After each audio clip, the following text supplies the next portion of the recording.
Amanda, that's enough popcorn. I know what I'm doing. Now I'll just turn it on. All That, a children's show that seemed harmless, but hid countless unbelievable secrets. The bursts of laughter, the innocent child stars on stage, the songs behind the dazzling lights, concealed chilling stories of their own. An immortal character was born out of just one improvised moment. Top music stars with outrageous, impossible demands. Production experiments that turned sets into torture chambers for kids. And even darker corners, where noise and chaos were buried beneath the sound of laughter. Did you think all that was just SNL for kids? You were wrong. 20 shocking secrets have been locked away for nearly 3 decades. The question is, are you ready for what's coming? All That, the launchpad that created the legend of Good Burger, premiering in 1994. All That quickly became a Nickelodeon phenomenon often described as Saturday Night Live for kids. Over more than a decade, the show ran for 10 seasons, reaching millions of American teens and ushering in a golden era for children's sketch comedy. It was also the birthplace of many future stars like Kenan Thompson, Kel Mitchell, Amanda Bynes, and Nick Cannon, names that would go on to leave a lasting mark on pop culture. Among the countless sketches, Good Burger stood out as a true phenomenon. Originally just a short comedy skit, the character Ed, the goofy fast food worker, sparked a craze. Audience love was so overwhelming that Nickelodeon decided to bring the sketch to the big screen. In 1997, the film Good Burger premiered, grossing nearly $24 million at the box office, a staggering figure for a teen comedy at the time. The movie quickly became a cult classic tied to the childhood memories of millions, replayed endlessly on cable television and retaining its charm for years afterward. Incredibly, in 2023, more than 25 years after its debut, Kenan and Kel reunited in Good Burger 2, proving the enduring vitality of a brand that seemed small but became legendary. And the most surprising part, it all began not from a carefully crafted plan, but from a single improvised moment in an audition room. So what really happened behind the scenes? Let's step backstage to uncover behind-the-scenes secrets. Good Burger, from an improvised moment to a cultural phenomenon. Good Burger, from an improvised moment to a cultural phenomenon. A character born in an instant. An improvised sketch turned into a film that grossed nearly $24 million. The power of All That didn't lie in carefully crafted plans, but in its ability to transform the unexpected into legend. Yet Good Burger was only the tip of the iceberg. Looking deeper backstage, we find other characters, bizarre on stage, that were actually rooted in real life. The clearest example, Coach Cretin, Kel Mitchell, the soul behind many. All That characters once revealed that Coach Cretin, the eccentric, gruff gym teacher who constantly yelled at students, wasn't a fictional creation. He was inspired by Kel's own high school coach. That teacher was so notoriously strict that even on Valentine's Day he coldly dismissed the students' joy. I don't care what's there to be happy about. Nobody really loves anybody, according to an ABC News interview. It was this extremity that Kel exaggerated on screen, creating a character who terrified students while making audiences laugh. Coach Cretin succeeded because he felt familiar. Everyone has known a tough teacher, and here that toughness was blown up into absurd comedy. This proved that All That didn't rely solely on scripts. The young actors often brought their real-life experiences into the characters. That authenticity made audiences laugh while seeing a bit of themselves reflected. Kel Mitchell wasn't merely acting. He was amplifying his school memories into a ridiculous comedic portrait. From a goofy burger clerk to a grumpy gym teacher, All That showed that the strongest laughter comes from real life. And that's exactly why the show left such a lasting mark across generations. TLC and the unbelievable prank. Imagine this: you're watching a children's show. The stage is brightly lit. Kids are cheering, and then TLC, the biggest R&B group of the 90s, walks out. A combination that seemed impossible. But that was exactly the magic of All That, a place where the unthinkable in real life became reality on television. TLC didn't just drop by for fun. They were the ones who performed the show's opening theme song, a high-energy, catchy track instantly recognizable from its very first notes. Don't forget, in the mid-90s, TLC was at the peak of their career, selling millions of records and dominating the Billboard charts. And yet, they devoted themselves to a kids' comedy show. That unexpected choice turned the All That theme song into a cultural touchstone forever tied to the childhood memories of an entire generation. But the surprises didn't end there. Behind the scenes were moments that seemed unbelievable. Kel Mitchell once recalled a time when TLC came to the set to perform. Instead of just singing and leaving like most stars, they took Kel's little sister along with them everywhere. They even joked about kidnapping her and making her the new member of TLC. A simple prank, but in the eyes of a teenage boy watching his sister join one of the world's biggest groups, was both shocking and hilariously unforgettable. That was All That a Show, where the line between children's entertainment and global superstars was erased. A program that could nurture characters like Ed from Good Burger, while also bringing in international music icons to create unexpected backstage memories. And it was exactly this blend that made All That a cultural phenomenon, not just a comedy show, but a meeting ground where worlds collided, leaving behind-the-scenes stories no one could have imagined. The front-of-the-line privilege at Universal Studios. If TLC brought top-tier music and unbelievable backstage pranks, it was Universal Studios Orlando, home to the Nickelodeon soundstage, that gave the child stars of all that a privilege every kid could only dream of. While regular visitors crowded together waiting for hours to ride roller coasters or thrill attractions, Ken and Kel and their fellow young cast members could simply walk straight to the front of the line. No VIP tickets, no waiting. Between long filming sessions or after school lessons, they could dash over to the theme park next door and enjoy every ride like little kings and queens. Kel Mitchell once recalled how they would often use breaks to rush onto the roller coasters, scream themselves dizzy, then head back to set and keep filming as if nothing had happened. But that golden privilege also came with a price. Once they stepped outside Universal's grounds, those kids could no longer hide in the world of rides. Fame had come too fast, and being in public became difficult. They could hardly attend children's events without being swarmed by crowds. Their childhood quite literally had been traded for stage lights and cheers. This contrast created a curious paradox. On one hand, the All That kids had the privilege every other child envied, the chance to play any ride anytime without waiting. On the other, they lost the simplest freedom of childhood, the right to blend into the crowd. From improvised audition rooms to school memories turned into sketches to unlimited playtime at Universal All, that gradually revealed that behind the laughter lay a childhood both extraordinary and strange, sometimes thrilling, sometimes fragile. And it was through these very experiences that the young stars were forged ready to step into the larger world of entertainment. Nick Cannon. From silent backstage to the spotlight. If Universal Studios gave the All That kids a golden childhood with privileges no one else had, then Nick Cannon's story revealed a different journey from a behind-the-scenes figure to one of Hollywood's brightest stars. At just 16, Nick Cannon didn't join the show as an actor. He was only a kid MC warming up the live audience, cracking jokes during costume changes for the main cast. But his quick-wit improvisation skills and natural comedic charm quickly caught the producer's attention. Nick was soon given opportunities to write additional sketches, contributing to both All That and the hit series Kenan and Kel. Just 2 years later, Nickelodeon officially brought Nick Cannon into the spotlight. At first he hesitated, since he was also working with Will Smith's company. But his family-like bond with the All That crew kept him there. Nick didn't just become part of the cast, he swiftly proved his versatility: comedy acting, scriptwriting, and even musical performance. In one recollection, Nick said he once did homework alongside Destiny's Child when they appeared as musical guests, and even boldly tried flirting with the members of TLC backstage. These moments were both innocent teenage memories and proof that he had integrated into the entertainment world at a very young age. From a backstage kid, Nick Cannon gradually stepped into the center of the stage, eventually becoming a multi-talented star film actor, rapper, and the famed host of America's Got Talent and The Masked Singer. And it all started with All That, the show that turned an unknown teenager into a household name for millions worldwide, Kenan Thompson. The fateful meeting instead of an audition, Nick Cannon stepped into the spotlight from backstage, but his journey still followed the usual path. He had to prove his talent before being given a chance.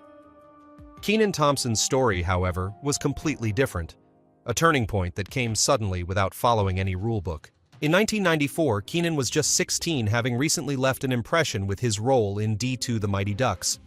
When Nickelodeon began casting for the very first lineup of All That, many young hopefuls had to go through rounds of intense auditions. Kenan, however, never auditioned at all.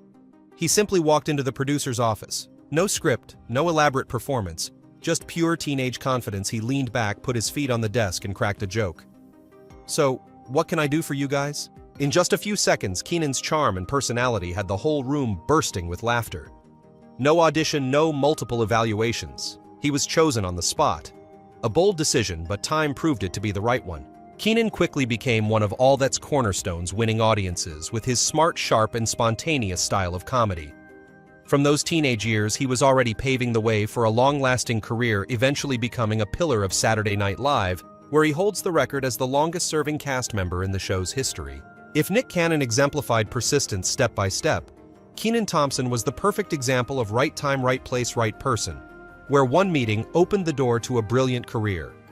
And it was through such contrasting stories that all that proved why it wasn't just a kids' comedy program, but a strange launchpad, sometimes random, always magical, that created some of the brightest stars. Rigorous casting, 7 auditions just to get into All That. Kenan Thompson was chosen after just a brief meeting, but not everyone was that lucky. Behind the spotlight of All That was a grueling selection process so intense that many hopefuls had to endure a marathon before setting foot on stage. Lisa Foyles, who appeared on All That from seasons 7 to 10, once shared that in order to land her spot, she had to go through 7 consecutive callbacks. With each return to the studio, the pressure grew from performing short sketches to presenting original characters. She created herself to answering a barrage of questions about her improvisation and problem-solving skills. Nickelodeon wanted to be absolutely sure that anyone chosen could stand on stage, face a live audience, and shine instantly. That tough process reflected the very spirit of the show. All That was often dubbed the kids' version of SNL, so the cast needed more than just being cute or funny. They had to prove they could transform from a goofy character to an absurd caricature, then switch back to acting as a mini-host, all within the same episode. Thanks to this strict casting approach, All That maintained a high level of quality for years, producing stars who were strong enough to break into Hollywood after leaving the show. Looking back, the contrast is striking. Kenan Thompson needed only one appearance to be chosen, while others like Lisa Foyles had to endure a string of pressure-filled challenges. Yet it was this very diversity in how the cast was chosen that gave the show its vitality. Because each member of All That, whether born of luck or persistence, contributed to shaping an irreplaceable cultural phenomenon. Reversed filming schedule, summer turned into a second school year. The grueling casting process was only the beginning. Once they officially became part of All That, the young cast faced another challenge, a backwards filming schedule. While their peers spent the summer enjoying carefree vacations, the All That cast was hard at work on set. Entire new seasons were usually filmed during summer, the only time they didn't have to attend school. That meant summer break wasn't beaches, mountains, or summer camps, but long days inside the Nickelodeon studios at Universal Studios Orlando. Lisa Foyles once described the experience as a second school year. Instead of textbooks, they studied scripts. Instead of classrooms, they had sound stages. Instead of desk mates, they had co-stars. The only difference, every lesson happened in front of cameras and a live audience. This setup was both smart and demanding. It allowed Nickelodeon to air new episodes throughout the school year, keeping kids glued to their TVs every weekend. But for the cast, the price was losing a true childhood. No long family vacations, no carefree summers. Each year, they grew up with laughter on screen, but at the cost of experiences their peers enjoyed. Looking back, that filming schedule stands as proof of the extraordinary professionalism of these young performers. Emerging from that reverse childhood, they carried not just acting skills but stage discipline, tools that helped many of them go much further in the entertainment world. When a mistake turned into a legendary catchphrase, the busy summer months on set not only trained the All That cast in resilience, but also opened the door to unforgettable moments of spontaneity. And sometimes those little slip-ups became lasting legacies. One classic example was the character Repairman, played by Kel Mitchell. The original script only required a simple line, "I'm here to fix it." But during a performance, Kel accidentally broke the rhythm and blurted out a strangely drawn-out phrase, "Repairman man." The entire set burst into laughter, and audiences instantly fell in love with the silly charm of it. What should have been nothing more than a performance mishap became so well received that the crew decided to keep it.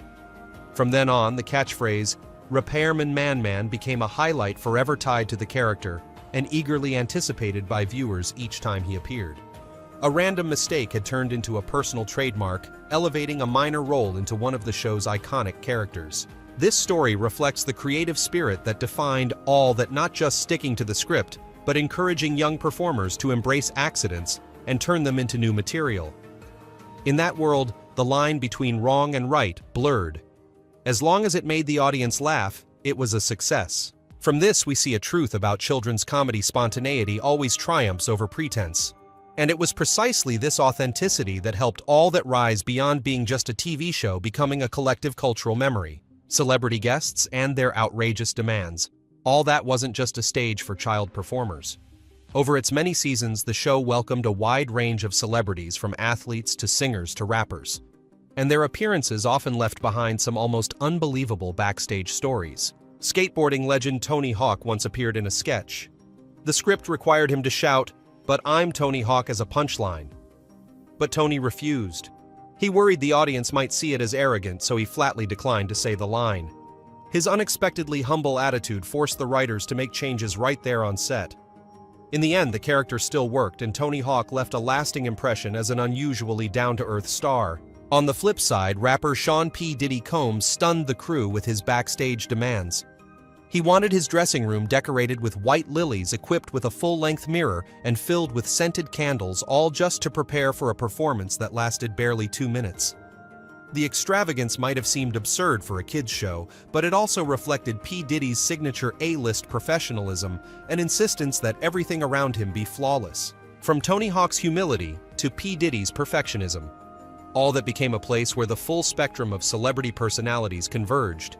And it was this very contrast that made the show's backstage world so colorful, leaving behind stories fans would only learn many years later.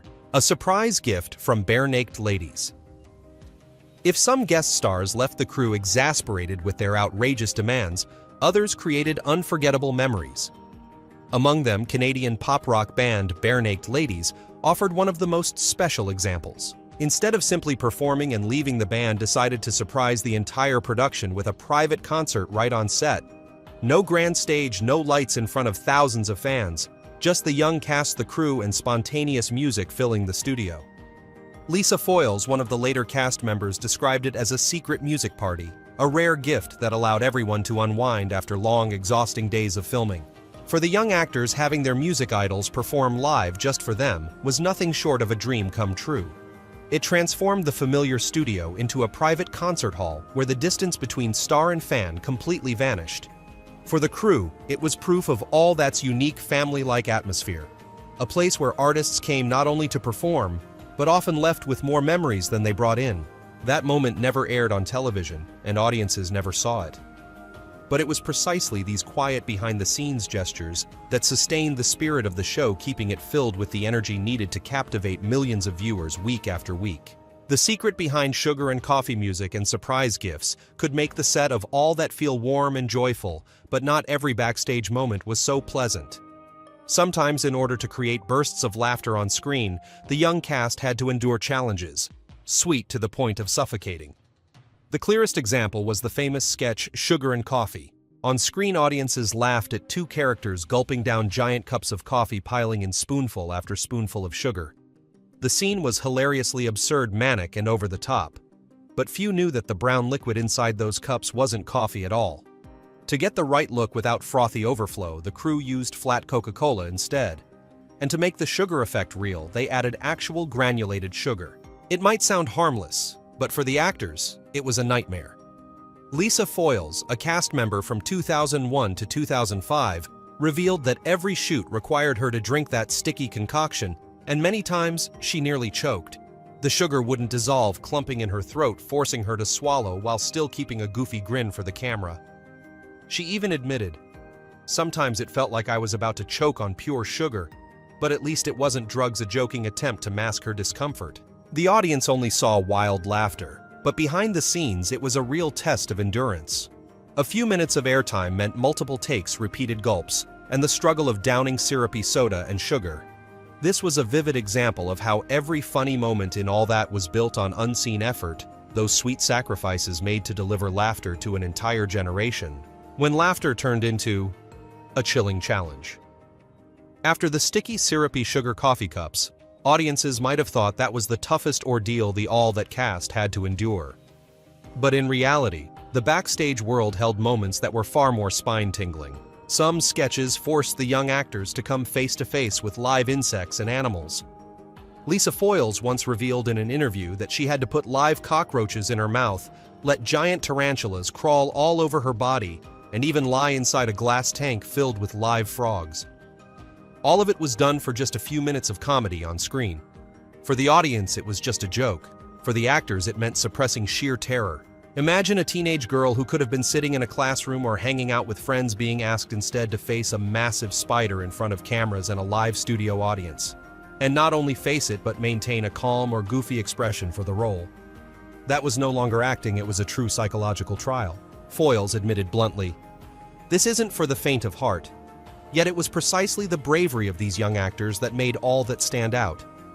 Instead of relying solely on harmless gags, the show pushed boundaries, leaving audiences both laughing and gasping in disbelief. From another perspective, this also showcased the extraordinary professionalism of the cast. They sacrificed comfort, even confronted deep fears, just to deliver complete laughter. And perhaps those chilling experiences forged them into tougher performers-artists, resilient enough to withstand the harsh realities of show business later in life. On-air dares.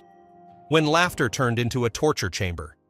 The scenes with cockroaches, spiders, or live frogs were already enough to make many people shudder. Yet for all that, the challenges didn't stop there. The peak of its daring spirit came with the segment called On-Air Dares, where the young cast had to carry out outrageous, hard-to-believe dares right in front of the cameras. Unlike scripted sketches, On-Air Dares worked like a game of chance. Each week, the actors would draw lots to determine who had to take on the challenge, and the dares were anything but easy. Brian Hearn, a cast member in seasons 7-8, recalled an unforgettable memory. He was smeared with peanut butter from head to toe, and then had a pack of dogs unleashed to lick him on stage. For the audience, it was a hilarious gag. But for a 13-year-old boy, it was such an uncomfortable, haunting experience that he bluntly called it, "It felt like a torture chamber." What made it worse was that the cast usually had no choice. Whoever drew the lot was forced to go through with it, no matter the fear or discomfort.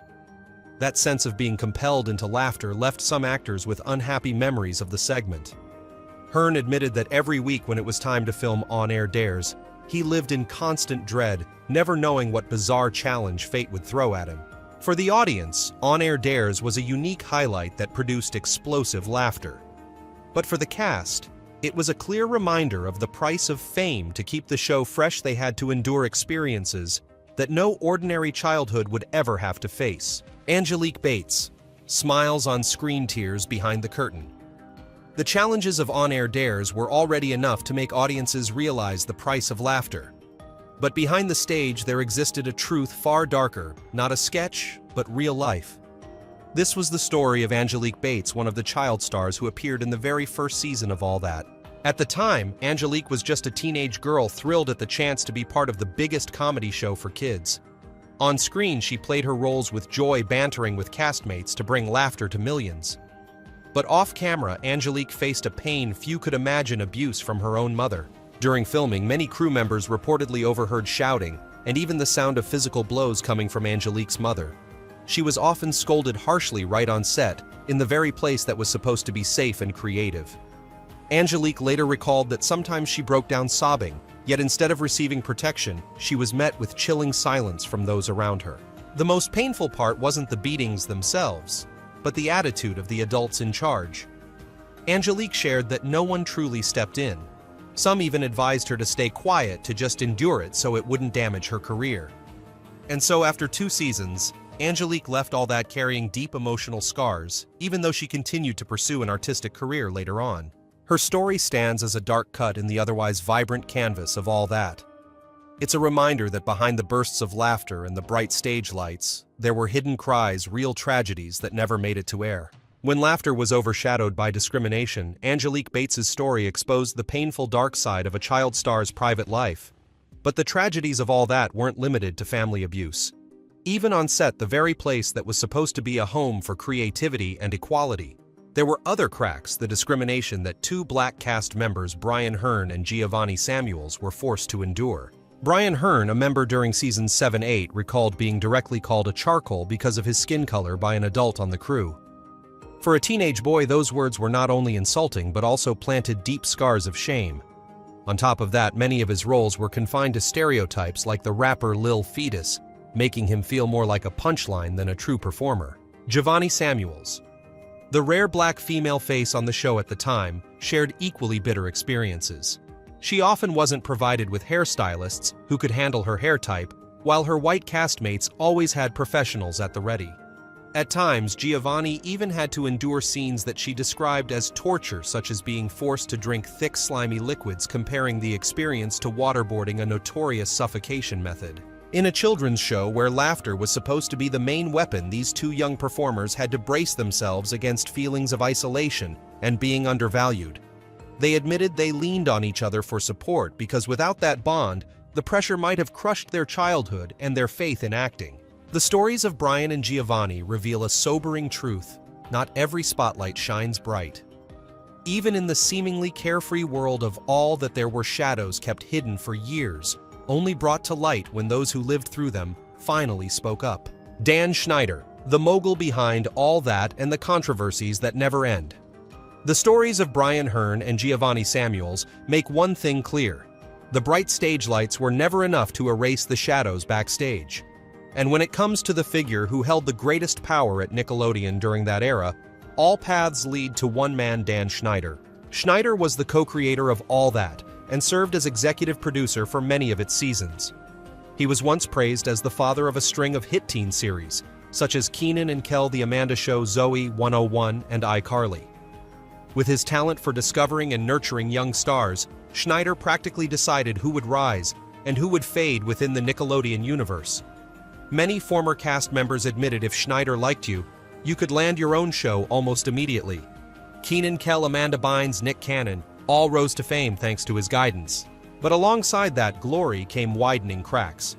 Many former cast members described Schneider as hot-tempered, prone to yelling at staff, and creating a suffocating work environment. Others hinted at peculiar script requests that placed child actors in questionable costumes or awkward scenarios.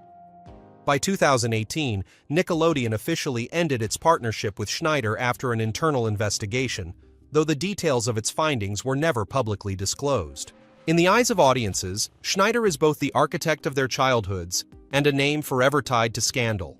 That duality turned him into a two-faced figure: on one side, a creative genius; on the other, the source of a toxic backstage atmosphere. And perhaps to truly understand all that, one cannot ignore the looming shadow of Dan Schneider, the man who transformed a children's sketch show into a cultural phenomenon, but also left behind scars that never fully healed for the kids who once stood under its spotlight. Kenan and Kel, a golden friendship fractured in silence. Dan Schneider created many opportunities, but he also left behind plenty of controversies. Among his most successful creations was the duo Kenan Thompson and Kel Mitchell, two bright stars who rose from All That and went on to explode in their own series, Kenan and Kel, 1996-2000. With their flawless chemistry, they quickly became an inseparable pair in the childhood memories of millions of viewers. Yet when Kenan and Kel ended, that seemingly unbreakable friendship slipped into an unsettling silence. No scandals, no tabloid headlines, just two best friends who stopped talking. Kenan moved on to Saturday Night Live in 2003 and became the longest-running cast member in the show's history. Kel, meanwhile, pursued his own path in television and music. Rumors swirled: had they fallen out? Had Kenan's success driven a wedge between them? For years, fans could only speculate. It wasn't until 2015, when the two reunited for a Good Burger sketch on The Tonight Show starring Jimmy Fallon, that the truth came out. Kenan and Kel admitted they had never fought or hated each other. The long silence simply came from following different paths. And then just one brief conversation backstage was enough to melt the ice that had lasted for years. Since then, Kenan and Kel have returned as if no time had passed. They appeared together in the 2019 All That reboot, and by 2023, they were once again side by side in Good Burger 2. That friendship, after years of silence, became even more moving for fans, because it proved that while stage lights can obscure many things, true bonds never really disappear. All That, the star-making machine and cultural legacy. The friendship of Keenan and Kel shows that what all that created went beyond laughter, it also forged unforgettable bonds. But the true power of the show stretched even further. It operated like a star-making machine, planting the seeds for an entire generation of performers. Just look at the list of names that emerged from the show, and the impact becomes clear. Amanda Bynes rose to fame with her Ask Ashley sketch, which quickly led to her own series, The Amanda Show, a program that would later launch both Drake Bell and Josh Peck. Nick Cannon went from being a backstage MC to becoming a multi-talented star with The Nick Cannon Show before moving into Hollywood. Kenan Thompson went on to solidify his place at Saturday Night Live, becoming the longest-tenured cast member in the show's history. Even faces less often remembered like Taran Killam, who appeared in seasons 4 and 5 of all that would later become a mainstay at SNL for many years. It wasn't just the people. All that gave birth to an entire entertainment ecosystem, from hit series like Kenan and Kel, The Amanda Show, and The Nick Cannon Show to the cult classic film Good Burger. What began as a seemingly small sketch turned into a box office phenomenon, earning nearly $24 million in 1997, before being revived over 2 decades later with Good Burger 2. That wasn't just commercial success, it was proof of the brand's lasting vitality. On a broader scale, All That wasn't simply a teen comedy show. It was an incubator, a training ground that shaped a whole class of young performers, while leaving a lasting imprint on American pop culture in the 90s and 2000s. And even after the show ended, its legacy continues to be remembered as an enduring symbol of childhood. All That revived in 2019, a comeback after 14 years and a farewell to its legacy. After more than a decade off the air, audiences thought All That lived only in memory. But in 2019, Nickelodeon shocked fans with an announcement: the legendary show would return. It wasn't just good news, it was a cultural jolt for those whose childhoods were tied to the series. What made the reboot special wasn't only the fresh new cast faces like Ryan Alessi, Gabrielle Green, Nathan Janik, but also the return of Kenan Thompson and Kel Mitchell as executive producers. From teenagers who had once stood on stage in 1994, they came back decades later behind the scenes to guide a new generation. Fans were also treated to emotional cross-generational moments. In the very first episode, Lori Beth Denberg and Josh Server, 2 original cast members, appeared, reviving the beloved Vital Information segment and the iconic Good Burger character. That moment felt like a bridge spanning 25 years of history where childhood nostalgia met modern rhythms. Though the reboot only lasted until 2020, it fulfilled its mission, bringing All That back into the spotlight, proving the brand's lasting vitality and passing its legacy to the next generation. For many fans, seeing veteran stars and newcomers share the same screen was a powerful reminder. All That wasn't just entertainment, it was a cross-generational cultural icon, closing out a journey of more than 25 years. All That left behind an indelible legacy, from improvised lines turned into legend to characters rooted in real life to behind-the-scenes stories that were both hilarious and raw. It created not only laughter, but also a reflection of childhood with all its light and shadow. And perhaps it is that authenticity which made All That an irreplaceable part of American television history. If you enjoy strange behind-the-scenes secrets and want to uncover more childhood stories, make sure to follow the channel right now. Don't forget to share so your friends from the same generation can relive those memories too, and leave a comment to tell us which truth impressed you the most.